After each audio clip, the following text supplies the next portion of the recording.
I applaud it. Mistakes and all, they do a better job than the magistrates do. Good. Thank you very much indeed. Well, thanks to our panel, thanks to our audience. We have to stop there. There are a lot of you who still wanted to come in. I'm sorry about that. Thank you very much indeed. Next week, we're going to be in Liverpool, and our panel in Liverpool will be the aforementioned Social Security Secretary, Peter Lilly, the Labour MP, Angela Eagle, the Liberal Democrat MP, David Alton, and the editor of the magazine Esquire, Rosie Boycott. Now, any of you wanting to take part in future programmes, we are fully booked up now for programmes that are coming from Liverpool and Newcastle, but we would welcome applications to come to Cardiff, where a programme's coming from, and also for other programmes in London. This is the number, 0818715 It's in the Radio Times as well. If you ring us up, we send you a simple application form, and then I hope we'll be able to invite you to come along. In the meantime, join us next week in Liverpool. That's at 10:30, BBC One, next Thursday, from all of us here in Southampton tonight. Good night.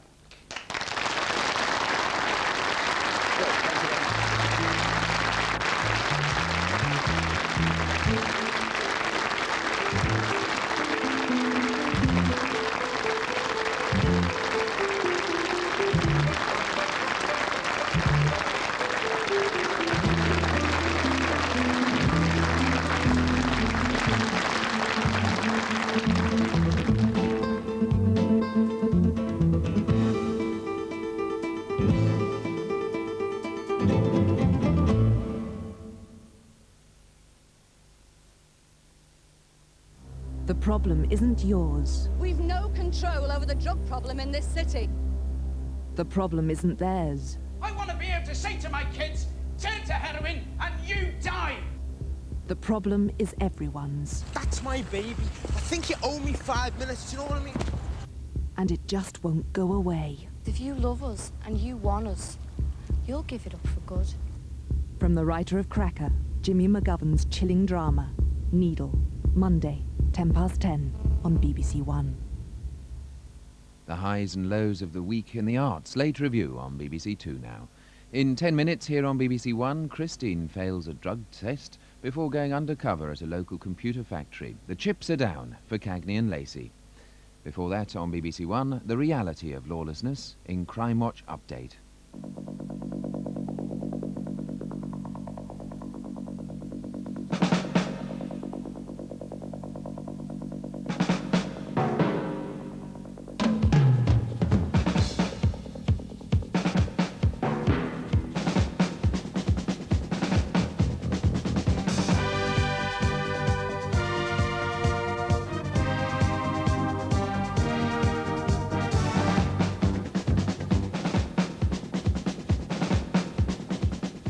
Welcome back, and frankly we start with an apology. If you were trying to call us earlier on this evening, all the lines have been busy. We've had a frantic and in all truth quite an exciting evening. The lines are free now. If you've had any information, please do give us a call, 0500 600 600. But let's catch up with some of the cases too. Right, we'll start with the abduction and rape of a professional woman in Bath in Avon. On Monday, November the 14th, the victim had been abducted in her own car as she arrived home from work in the city of Bath. Sarah, please tell me what's happened. I've been raped. Well, Ian Appleton, you've had 50 or so calls already. We've had a very good response both here and in Bath. We've had a number of calls from women who feel they've been followed in the same area, one of whom is positive she can identify him again, so we're very, very optimistic about that. So that's a particularly good line of inquiry. That is a good line of inquiry. We've had one which we're very optimistic about. I can't say too much about that, but we're going to be looking at that one straight away. So it's looking very positive. So you've had calls from men and women who think they recognise the artist's impression? Yes, a number of names have been put forward. We'll check each of them, obviously. A great response. Will you describe him again for us?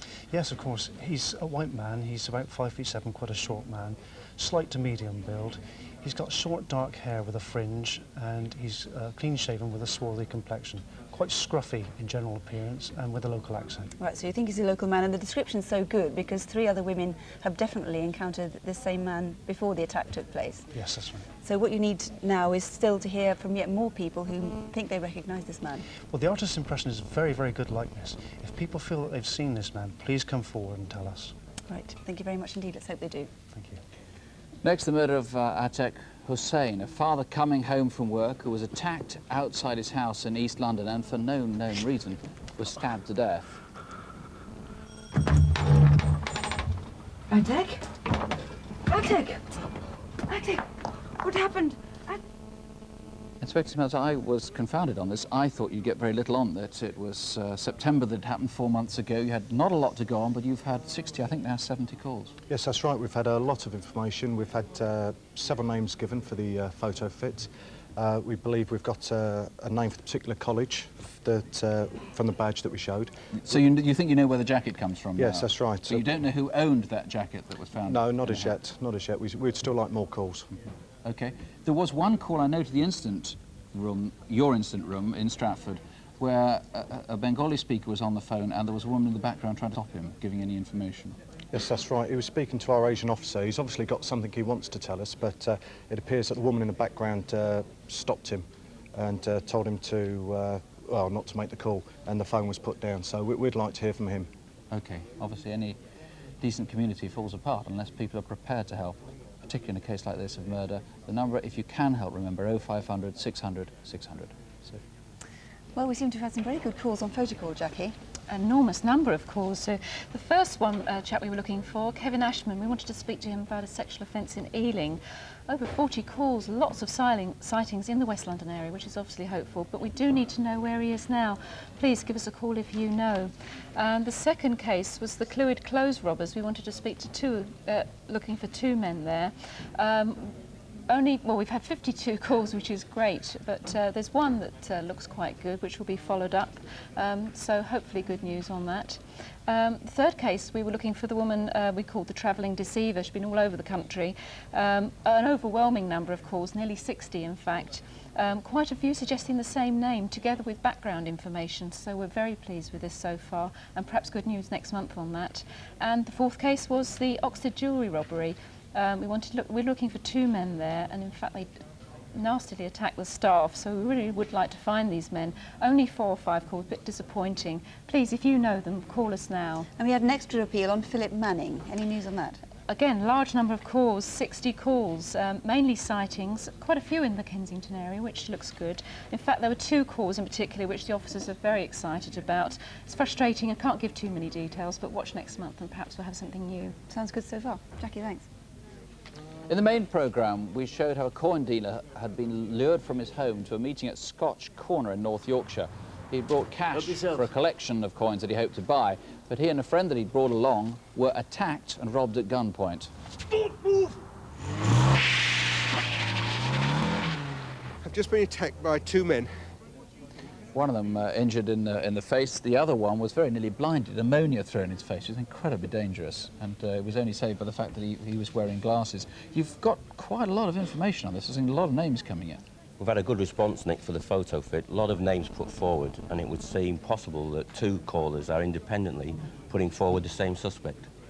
So the name, the suspect that we've got that picture for is looking promising. What about the red car that they made off in and set fire to eventually? Unfortunately, that's been a disappointing response. I would urge people again to focus their minds. 10 months is a long time for a vehicle not to be accounted for. It was stolen in the end of January. This crime took place at the beginning of November. That's correct. And it's quite an unusual car. It's a 4x4. That's right. It's a very sporty red XR 4x4 Ford Sierra.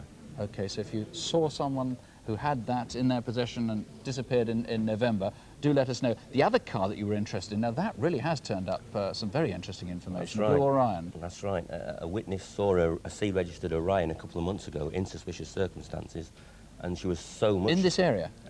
In the Bedfordshire area. Right. She was that suspicious, she's taken a registration number, and obviously we'll be pursuing that. Okay, that may link together. We'll keep you in touch with that next month. Well, on incident desk, we appealed first of all on an armed robbery in Surrey, a bag shot a security van. David, what's the news on that? Yes, we've only had 8 calls there giving us names of people who may have been involved in that, and a couple that look as though they could be linked for other reasons. We've also had sightings around the time of the robbery of the vehicle that was involved in the robbery. That was that Rover. That was seen about 10 o'clock that morning, so we've got other witnesses that may be able to help us there. Right. And how far have we got with the abduction and sexual assault on that 10-year-old girl in Buckinghamshire 6 days before Christmas? We were getting some good calls on that. Yes, brilliant. An absolutely wicked crime. We've had over 38 calls now, all of them giving names. 5 of those names are linked to Volvo or estate-type vehicles. But if you still think you know who that artist's impression is similar to, and especially if they've got an estate-type vehicle that may be dark green or blue, please call us, because we must get to the bottom of that particular crime. Right, we need all the calls we can get on that one. And also on the robbery of a jewellery shop in Sheffield by armed men. Yes, we've had 9 names there, 9 calls there, giving names to that e-fit that we showed. We also had some other callers telling us that they've purchased jewellery that they think may have come from that robbery. So there's quite a lot to follow up there. Great, OK. Well, don't forget that the lines here are going to be open until midnight, or you can take a note of the other numbers which will be on the screen in a moment. Those are direct lines to the incident desks on each of tonight's cases. We'll be back a month from now. And that's pretty much it for now. I think more progress is going to be made overnight, and by the next programme we'll know how much of it has borne fruit. Thank you very much for watching. Thank you for helping, if you have, or indeed if you still intend to. Remember, violent crime is much rarer than people tend to think, so don't have nightmares, do sleep well. Good night. Good night.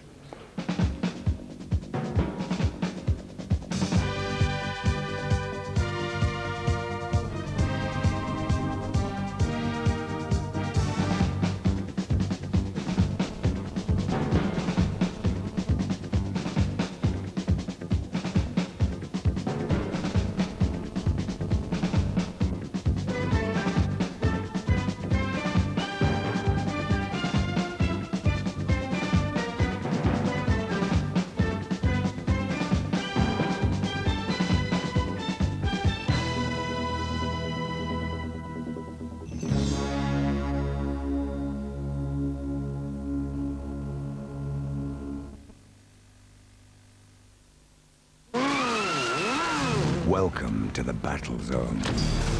You see, there's a war going on here, and they don't take prisoners. Michael Douglas. Sometimes you gotta choose a side. Andy Garcia. Ride into a Ridley Scott film. Black Rain. Tuesday, 9:30. BBC One. The outlook's gloomy for those partners in crime fighting now on BBC One. Duped and doped. They're Cagney and Lacey.